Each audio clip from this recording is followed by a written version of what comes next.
first part of the intersection of three planes.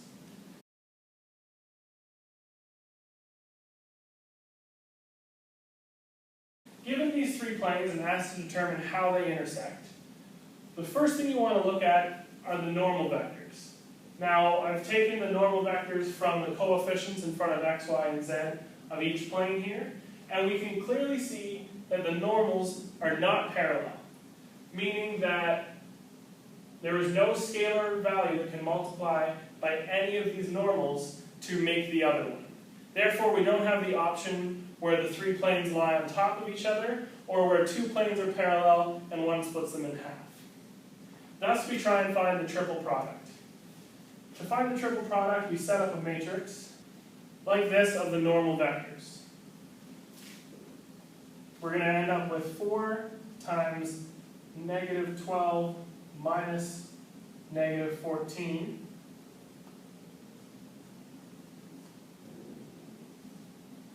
minus 2 times 2 minus negative 5 plus 3 times negative 14 minus 30.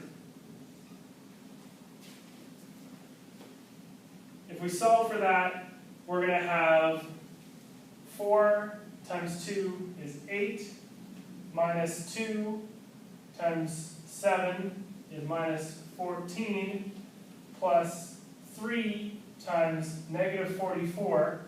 Negative 44 times 3 would be 122. Clearly not 0. So the triple product does not equal 0.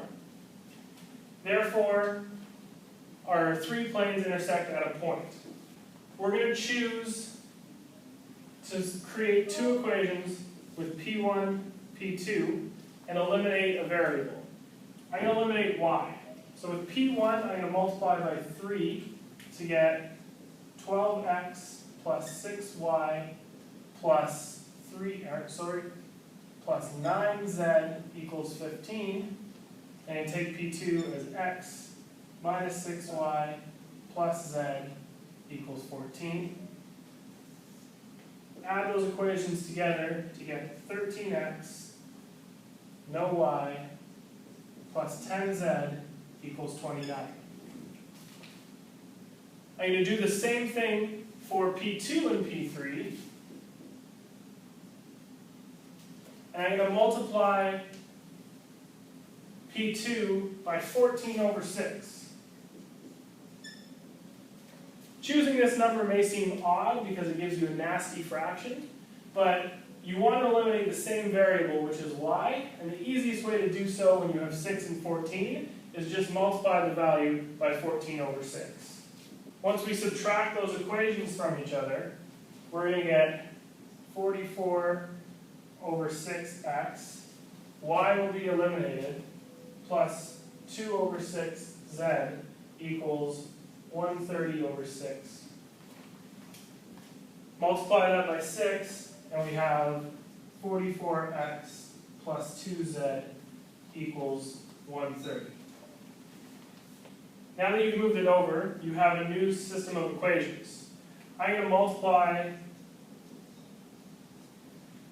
this second equation by 5, so that I get 44 times 5 is 220x. Plus 10z, and then 130 by 5, 650x. Then subtract the equations.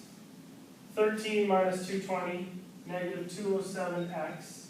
The z's go away, and that should equal negative 621. Move the negative 207 over, and you get that x equals 3. That's the x-coordinate of your point of intersection. Once you have x equals 3, you can plug that into either of these answers and see that z equals negative 1. And you can plug those two into any three of your equations and solve for y, and you'll get that y equals -2. Therefore, 3, -2, -1 is the point of intersection of these three planes. And that's the intersection of three planes, part 1.